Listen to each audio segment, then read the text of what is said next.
Better marketing, better leads. Drive more qualified leads and get more sales from the first click to the final close with a winning digital marketing strategy from dealer.com.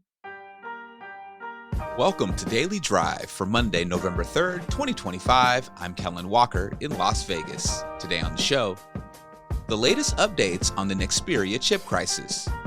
Nissan reintroduces its stair-step program, and a look at U.S. auto sales for the month of October. Plus, Alix partners Ahbijit Boora talks to our own Molly Boygan on record inflows to foreign trade zones and the effects it could have on tariff delays. A lot of our key components which contribute to the final costed BOM are not compliant. Let's run through all the news you need to know to keep up in the auto industry. The Netherlands' move to seize control of chip maker Nexperia is fueling trade tensions with China and raising new alarms over global auto supply chains. Dutch officials say they acted over concerns that the company's former CEO was shifting technology and production to China. Meanwhile, Beijing has blocked Nexperia's exports, disrupting the supply of chips used widely in vehicles.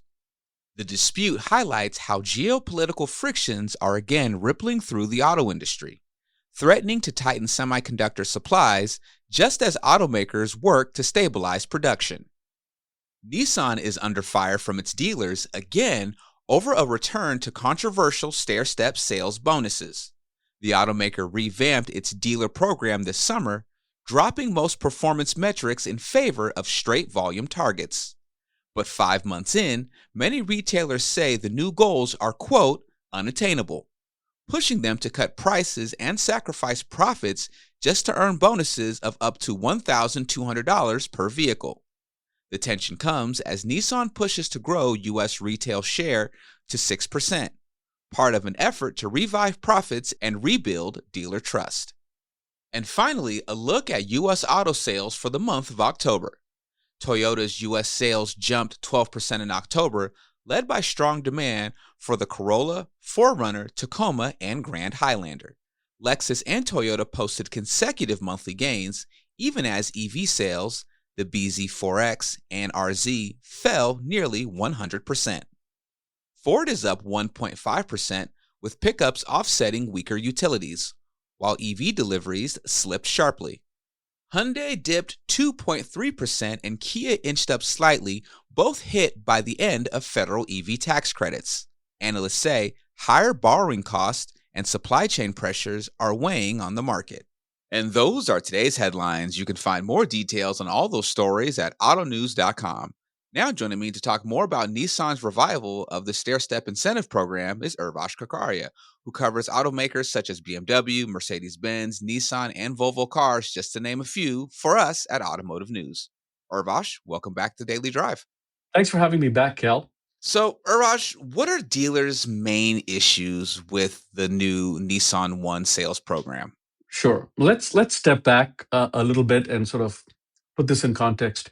So Nissan's stair-step programs or dealer volume bonus programs have always been a point of contention with its retailers. And this goes back to the Carlos Ghosn days, where Ghosn basically had these overly optimistic or rather aggressive sales targets to try and increase Nissan's market share to as much as 10% at some point. And what had happened was the dealers, in order to hit the sales goals and collect the volume bonus, would get into this spiral of price discounting. And they would sort of compete with the Nissan dealer down the street to get the customer's share of wallet. And that led to heavy discounting. It annoyed the customers because, they would be like, I went to this store and this car was $1,000 cheaper than what you're charging me. So it kind of hurt the brand. It hurt the brand perception. So in June, Nissan's relatively new US management decided to basically scrap the current dealer volume bonus program, which basically tied dealer compensation with a number of programs like performance metrics, KPIs, etc. And they basically said most of your dealer variable margin will now be tied to achieving one metric, and that is new car sales. Because Nissan's problem is that its market share has fallen over the past few years, and it needs to do everything it can to increase the market share. At the end of last year, its market share was like 4.2%, roughly around 4.2%.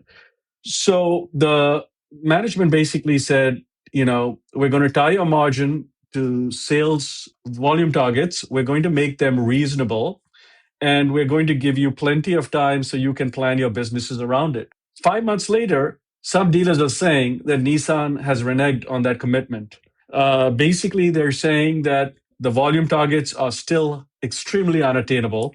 A dealer in a widely distributed email to the network and even beyond had this scathing commentary about how these unattainable volume targets are essentially putting dealers' profitability in treacherous waters. Basically, these volume goals are too high. The dealers are again discounting to hit the volume, to hit the targets and collect the bonus, and they're doing it at a loss. My other question for you then is, why do dealers then, even with more market share, feel like these goals are unattainable?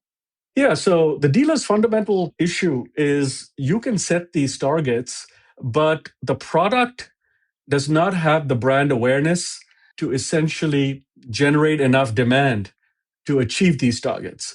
Their argument is that Nissan needs to do more in terms of marketing, which is something Nissan is already doing, but they feel like more needs to be done in terms of marketing and advertising to lift Nissan's brand awareness. They say that the current prices of Nissan's products, even though they are relatively new, are still too high relative to customer perception. As one dealer said, the public doesn't perceive Nissan as that tier one Asian brand like a Honda or Toyota. We're kind of the value brand, and we've got to price ourselves as such. End of quote. So this essentially is the fundamental problem. The dealers say Nissan is not perceived by the customer as a true rival to a Honda or Toyota. And so either Nissan does something to increase brand awareness and brand perception, or they lower their price. Interesting. Urvash Kakaria covers Nissan for us. Urvash, thank you so much for joining me. Thank you. Coming up, record inflows to foreign trade zones hint that automakers are delaying tariff costs. Ahbijit Boora from Alix Partners breaks down what that means for U.S. supply chains. That's next on Daily Drive.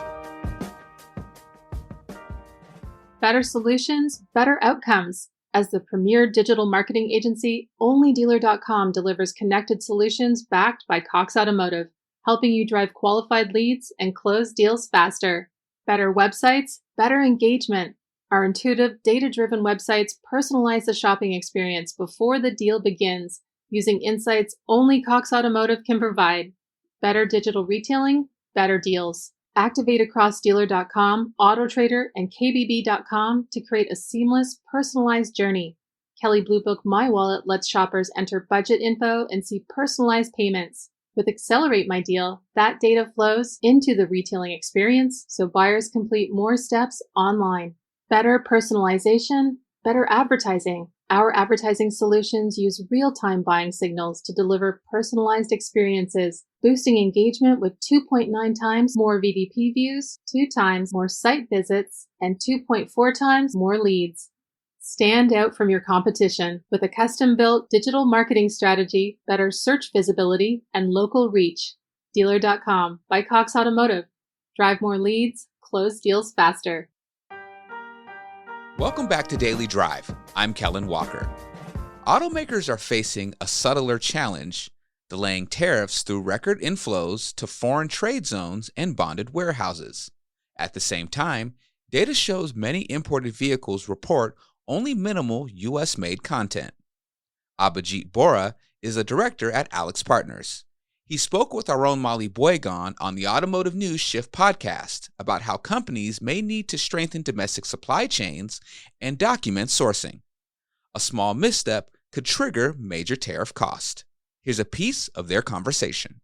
The effective tariff rate for finished vehicles, for that HTS code referring to finished vehicles, is approaching 25%. Earlier in the year, obviously pre-tariff, it was much less, and now post tariff, it's getting closer, which indicates to me that the automakers have exhausted the release of their inventory that's compliant with the new rules. In other words, that they're only tariffed on 25% of the non-US content of the vehicle. And given that the tariff rate is approaching 25%, that says to me that there's actually not that much US content in the vehicles that are being tariffed right now. And by right now, I mean in July, which is the last month of data that we have because of the government shutdown. So how are you reading that the same way? And why would that be the case, given that they're also waiting and seeing and storing inventory in bonded warehouses and in FTZs? Yeah, so my perspective, and this is based on both actual projects, both on industrial as well as automotive side, Molly, is that the due diligence, as I said before, on actual USMCA compliance, of which is dependent by HTS code. For automotive, it is 75%, but there are multiple other HTS codes across different product attributes. It ranges sometimes, but that due diligence was very company specific. There are automotive organizations within the value chain, large tier ones, who were very diligent, who managed the USMCA compliance, kept all the tracking, the country of origin tracking, worked with their legal compliance and trade lawyers appropriately to have all this well tracked, biannually having all this rechecked for their key SKUs or key part numbers being sent to different manufacturers. So that there is a group which did it diligently, but there's a much larger group which did it non-diligently. So now when there is so much spotlight focus on USMCA compliance, lot of stuff is being found under the carpet. And majority of the OEMs had outsourced all this to the suppliers, because in the end, majority of the OEMs are more of assemblers than creators, than they are integrators. So they had offloaded this to their key suppliers. Some have done a good job, some have not. But now when there is that focus and spotlight on this, data is being collated, and it's found out that a lot of our key components which contribute to the final cost of final costed BOM are not compliant. Or even if they are on the precipice of compliance, or now they are severely affected by Section 232 and all that, that is a separate thing. It's just opening up that wound where everyone assume under the Band-Aid, the wound is the wound is healed. And so do you then read that basically it turns out that the government is discovering, less US made content within formerly USMCA compliant vehicles? And I should say they're still USMCA compliant, but there's obviously some complexity with the way that the USMCA interacts with the present tariffs. Anyway, but if you look at the effective tariff rate, it's not like it just shot up to 25% when the tariffs took effect this spring. It's been on the rise to reach this peak in July. So is your read on that there was a release of compliant inventory, or that the government was basically not finding these sort of inconsistencies or variabilities in terms of US made content and finally kind of reached a place of efficiency in evaluating the value of US content, or some combination of both? It's not really focused on that side, Molly. In the end, the whole concept of USMCA, it was an incentive to the automotive value chain or anyone else. USMCA is applicable to anything that is manufactured or imported in, and it applies to Mexico and Canada as well, even though we are at the moment heavily focused in the United States. Well, the point is that for maximum cost efficiency, it is depending on the overarching bill of material pre-2025. Sometimes it's beneficial to not be compliant, because you can pay the 2.5% tax, but your overall cost, because you are getting more from least cost country, best cost country, South Asia, your overall global value chain is extremely optimized for a complex assembly. So paying that 2.5% tax, or for a tier 1 supplier, they give an option to the OEM that I can be compliant, but this could be the cost.